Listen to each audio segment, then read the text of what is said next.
suppliers.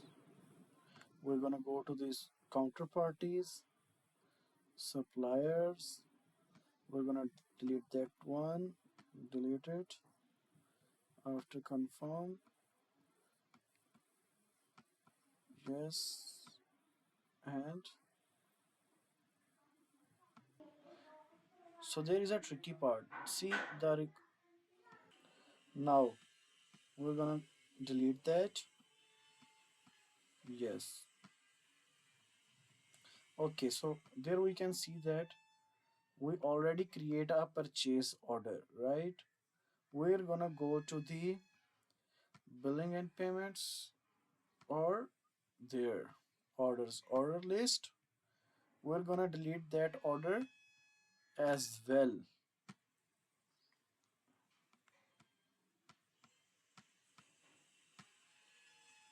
Now we go to the suppliers again. We go to this supplier, then we can delete that now. See, let's see if we can delete that. Yes, now we can delete that. Now we create the supplier again. From there, new supplier, we put the name,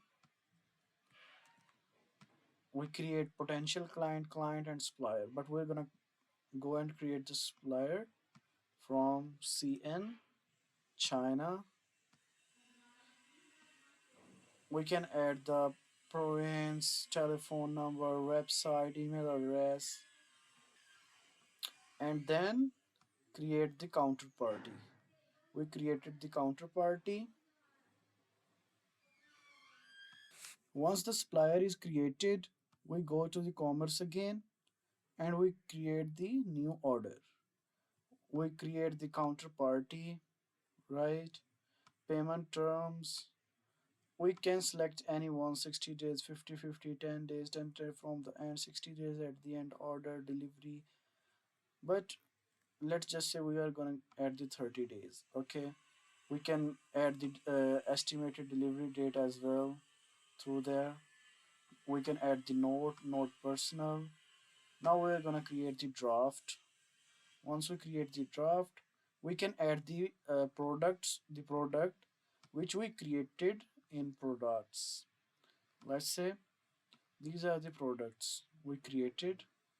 Now we're going there. We are gonna add the same product. We go there. There we add the product. We have only add the one product, so there we can add unit price is $165. Quantity, let's say we have the quantity of 1000, right? We add, we check that, and we go and check and approve. Yes,